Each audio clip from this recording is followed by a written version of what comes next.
Well, so one of the biggest launches at the Bharat Mobility Show or the Auto Expo, which will be part of the Bharat Mobility Show, is going to be undoubtedly the Hyundai Creta EV. Yes, the Creta EV is going to be there, and it's got a very cutthroat competition waiting for it. It's got the Mahindra BE6. It's also got the Maruti Suzuki Grand Vitara or the Maruti Suzuki Vitara E, and it's also got the likes of Tata, which is going to launch the Harrier EV, and also the Sierra EV very soon. So it's going to be very tough for the Creta. It's going to be a very competitive market, but Hyundai has always delivered when it comes to delivering you a world-class product, and the Creta is going to be no different. Now, in terms of the looks on the outside, you must have seen the videos by now. It looks very similar in terms of the looks to the regular petrol and diesel engine Creta, so not too much has changed on the outside. The only big difference on the front end is that the grille design is now completely flush, because you don't really need that bit of cooling for the radiator, and you get the charging port right on that Hyundai logo. So the flank is over there. You can,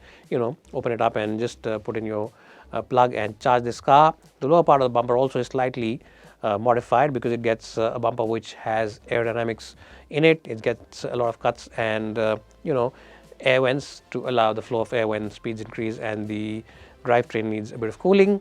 In terms of the side profile, it's pretty much the same, except of course you get a different set of alloy wheels, and of course you also get low resistance rolling tires, which should enhance overall economy and the range as well. Other than that, the side profile is identical, and the rear also is more or less identical, with very minute differences on the tail lamp design. So the exterior design is very similar, and the reason for this is that this car isn't made on a born electric platform, but the current ICE platform of the Creta has been modified to accommodate the battery packs on this car.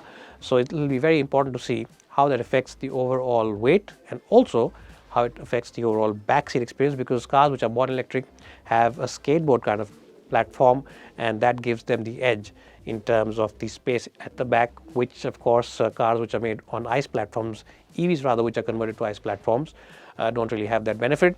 But that said, the Creta already has a good amount of space in the back, and the E version should have decent space as well. In terms of the interiors, well, they again should be very similar.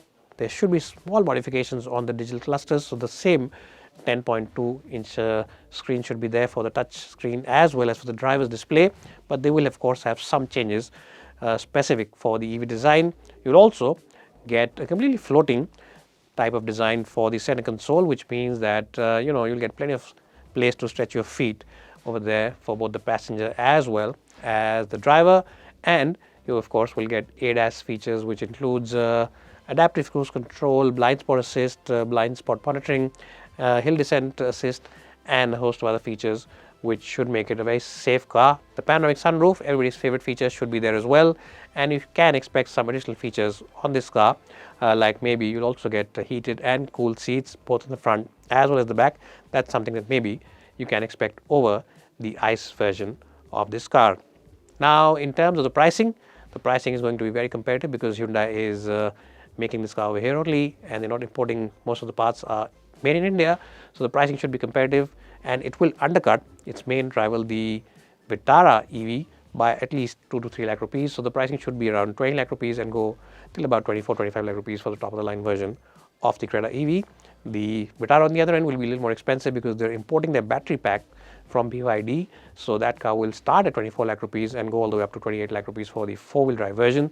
So yes, the pricing advantage is with the Creta, but do remember that how is the back seat is something which remains to be seen, because it's not made on a born electric platform or a completely new skateboard platform which the Suzuki Vitara is made on. Anyways, which one is your favorite? Will you go for the Mahindra B6? Will you go for this car? Will you go for the Tata Curve?